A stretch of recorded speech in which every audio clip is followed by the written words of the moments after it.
Halo Malaysia, terima kasih kerana sudah menonton video ini. Sebelum kita bermula, sila pertimbangkan untuk tekan butang subscribe, like dan share. Berita perkembangan politik semasa dalam negara, perkembangan negara dan semuanya ada di dalam channel ini. Terima kasih kerana sudah menonton. Halo Malaysia, selamat petang tuan-tuan dan puan-puan. Terima kasih kerana anda masih terus setia berada di dalam channel Elvino East TV. Jangan lupa untuk tekan butang subscribe, like video ini dan jangan juga lupa untuk tekan share. Tuan-tuan dan puan-puan, ulasan berita hari ini dipetik daripada Sinar Harian bertajuk Pemimpin Politik Selepas Bersara Berakhir di Penjara. Ulasan penuh, saya tersentak untuk menulis rencana ini apabila mendengar kenyataan Ketua Polis Negara pada Isnin 8 Januari 2024 bahawa pihak polis telah mengemukakan kertas siasatan terhadap Tun Dr. Mahathir, mantan Perdana Menteri sebanyak 2 kali itu kepada Peguam Negara. Beliau juga memaklumkan bahawa kertas siasatan terhadap Datuk Seri Abdul Hadi Awang, Presiden PAS, telah dikemukakan kepada Peguam Negara pada petang 8 Januari 2024 itu juga. Pada hari yang sama, saya terbaca berita SPRM akan memanggil seorang mantan Perdana Menteri untuk merakam kenyataannya mengenai perbelanjaan sebanyak RM700 juta untuk mempromosi kerajaan antara tahun 2020 hingga 2024.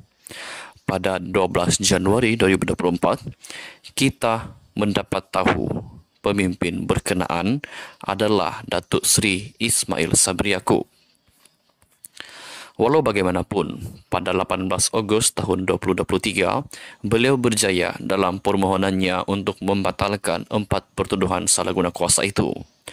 Walaupun pertuduhan salah guna kuasa telah dibatalkan, beliau masih berdepan 2 pertuduhan pengubahan wang haram berjumlah RM195 juta ringgit dan 1 pertuduhan pengubahan wang haram berjumlah RM5 juta ringgit.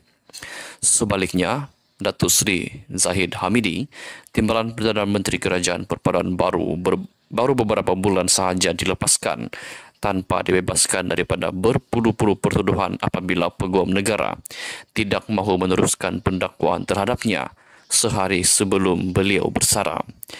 Lihat, asingkan jawatan Peguam Negara dan Pendakwa Raya 10 September 2023. Jangan lupa bahawa Datuk Seri Najib Tun Razak juga mantan Perdana Menteri masih menjalani hukuman penjara dan menghadapi lain-lain pertuduhan di mahkamah. Datuk Seri Rosmah Mansor, isteri Datuk Seri Najib juga sedang menghadapi pertuduhan terhadap dirinya mengenai penyiasatan terhadap Tun Dr. Mahathir dan Tun Daim Zainuddin. Adalah sukar untuk dipercayai bahawa Datuk Seri Anwar Ibrahim tidak memain peranan untuk menghidupkannya setelah kejadian itu jika benar berlaku, telah berlaku begitu lama. Adalah sukar mempercayai bahawa pihak polis dan SPRM telah sekian lama tidak menyiasat kes-kes tersebut, tetapi apabila Datuk Seri Anwar Ibrahim menjadi Perdana Menteri, mereka baru mula menyiasatnya jika tidak atas arahannya. Adalah juga sukar mempercayai bahawa pihak polis dan SPRM telah sekian lama menyiasat kes-kes itu, tetapi hanya apabila Datuk Seri Anwar Ibrahim menjadi Perdana Menteri baru mengemukakan kertas siasatan kepada Peguam Negara atau menyambung siasatan itu jika tidak atas arahan Datuk Seri Anwar Ibrahim. Anggapan yang lebih munasabah ialah Datuk Seri Anwar Ibrahim telah mengarahkan siasatan terhadap mereka dilakukan, atau jika siasatan telah lama dilakukan, beliau telah mengarahkan supaya ia dihidupkan semula. Orang ramai termasuk penganalisis politik terus mengatakan bahawa tindakan itu bermotifkan politik untuk membalas dendam atau mendiskreditkan mereka dan pada masa yang sama menonjolkan dirinya sebagai seorang pejuang anti rasuah dan anti penyalahgunaan kuasa dalam usaha untuk melanjutkan usia politiknya. Tambahan pula, ia dilakukan pada masa tersebarnya desas-desus Perikatan Nasional PN sedang berusaha untuk merampas kuasa. Tetapi, jika benar pun Datuk Seri Anwar Ibrahim mengarahkan tindakan-tindakan itu, beliau mempunyai satu hujah yang sah. Walaupun beliau tahu kesalahan-kesalahan itu dilakukan, sehingga beliau menjadi Perdana Menteri, beliau tidak berpeluang mengambil tindakan kerana beliau tiada kuasa untuk melakukannya. Berada di dalam penjara dan sebagai pembangkang, polis dan SPRM tidak akan menghiraukan aduannya. Jika itulah hal yang sebenar dan jika benarlah Tun Dr. Mahathir dan Tun Daim Zainuddin telah melakukan kesalahan jenayah kewangan yang merugikan negara, kita patut memuji Datuk Seri Anwar kerana berjaya membawa mereka ke mahkamah juga akhirnya. Setakat ini, kita tidak tahu hal yang sebenar. Beliau mengetahuinya. Maka, jika beliau tidak terlibat mengarahkan siasatan terhadap Tun Dr. Mahathir dan Tun Daim Zainuddin, beliau patutlah mengeluarkan kenyataan mengatakan beliau tidak mengarahkan mereka. Polis dan SPRM juga patut mengesahkannya. Mereka juga perlu menjelaskan mengapa mereka menunggu hingga sekarang untuk mula menyiasat atau mengemukakan kertas siasatan kepada peguam negara. Jika Datuk Seri Anwar terlibat mengarah pihak polis dan SPRM menghidupkan siasatan-siasatan tersebut dan beliau hanya berupaya berbuat demikian setelah menjadi Perdana Menteri, beliau juga patut menyatakan demikian.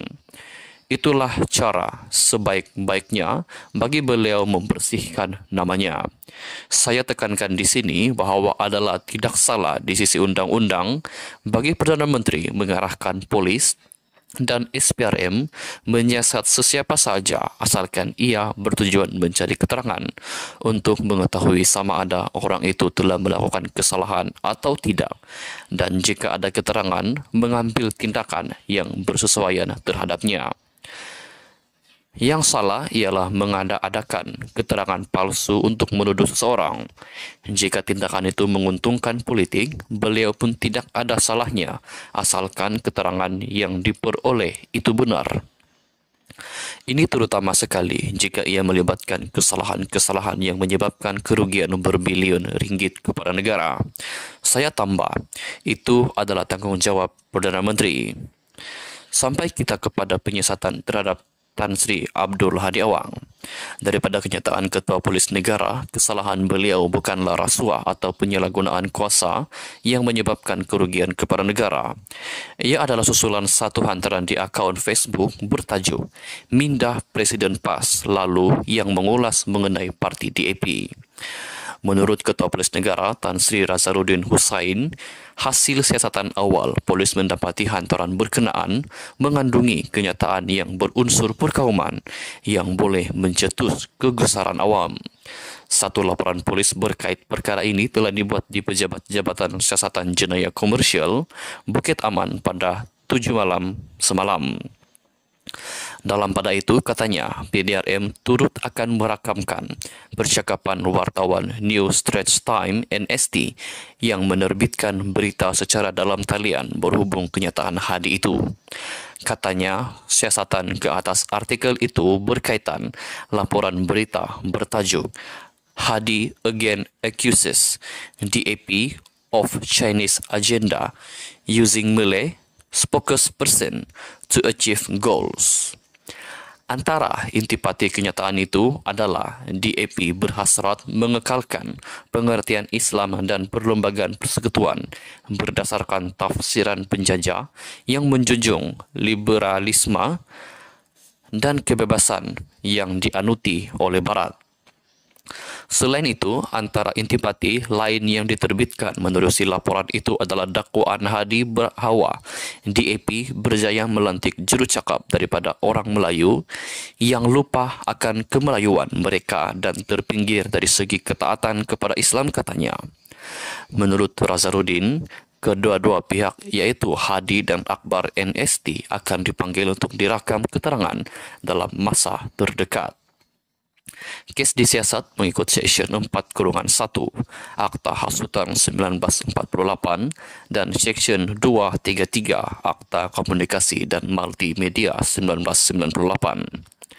Saya tidak mahu mengulas mengenai merit kes itu kerana saya tidak tahu apa keterangan yang ada dan Peguam Negara sedang menimbangkan sama ada Tan Sri Abdul Hadi Awang patut dituduh di mahkamah. Cuma saya ingin mengemukakan dua soalan untuk semua pembaca berfikir dan membuat keputusan sendiri. Soalannya adalah, jika apa yang dikatakan oleh Tan Sri Abdul Hadi Awang itu dikatakan terhadap UMNO, adakah ia menjadi satu kesalahan? Bagaimana apabila seorang ahli parlimen DAP menuntut jawatan kuasa yang menentukan hukum syarak, hendaklah mempunyai seseorang bukan Islam sebagai ahlinya, sedangkan di Malaysia hukum syarak hanya terpakai kepada orang Islam. Kesalahan yang dikaitkan dengan Tan Sri Abdul Hadi Awang itu adalah berlainan daripada kesalahan yang dikatakan dilakukan oleh Tun Dr. Mahathir dan Tun Daim Zainuddin.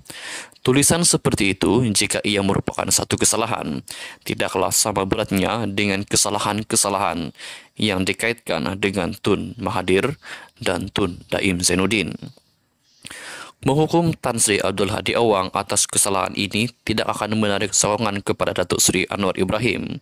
Orang Melayu akan menuduh Datuk Seri Anwar yang bertanggungjawab menggerakkan penyiasatan kes tersebut untuk mendiamkan Presiden PAS itu, mengetepikan beliau daripada arena politik dan melemahkan PAS.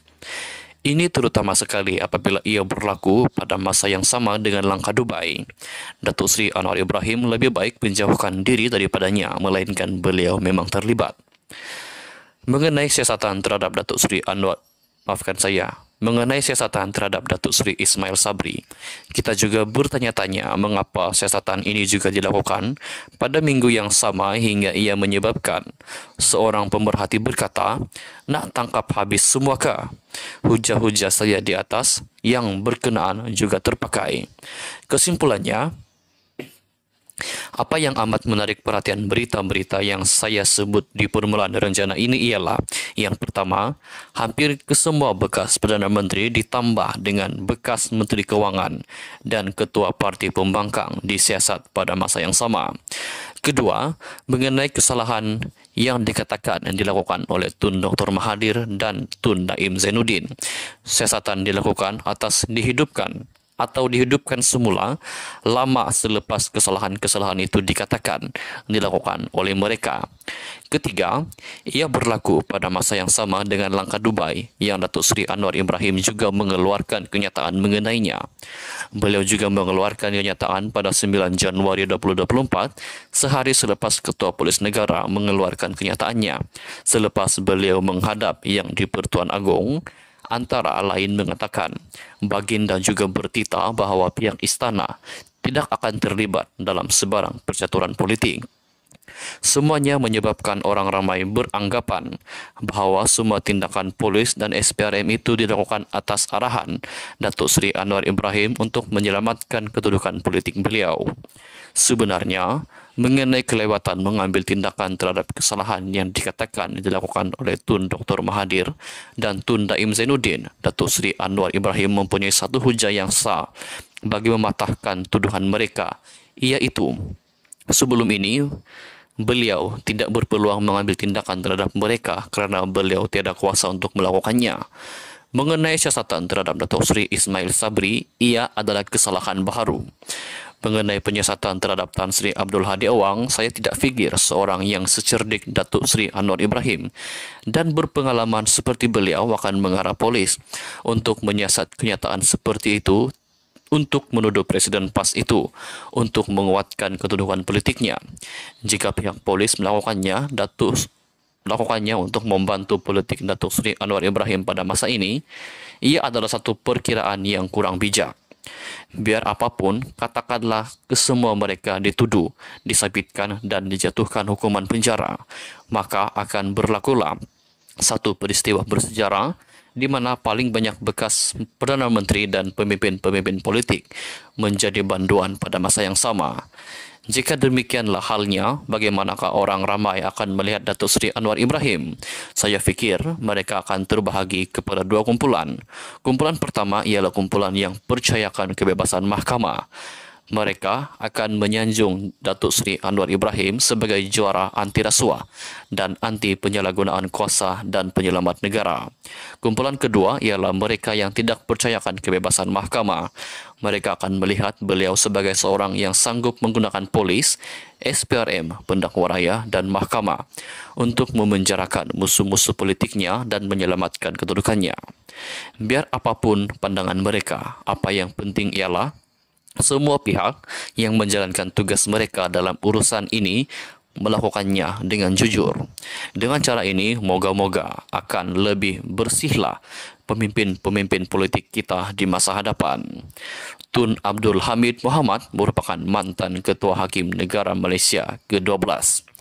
Artikel ini adalah pandangan daripada penulis dan tidak semestinya mencerminkan pendirian rasmi Sinar Harian. Sekian saja ulasan untuk petang ini. Jangan lupa untuk tekan butang subscribe, like video ini dan jangan juga lupa untuk share video ini. Jumpa lagi di berita yang seterusnya. Bye bye.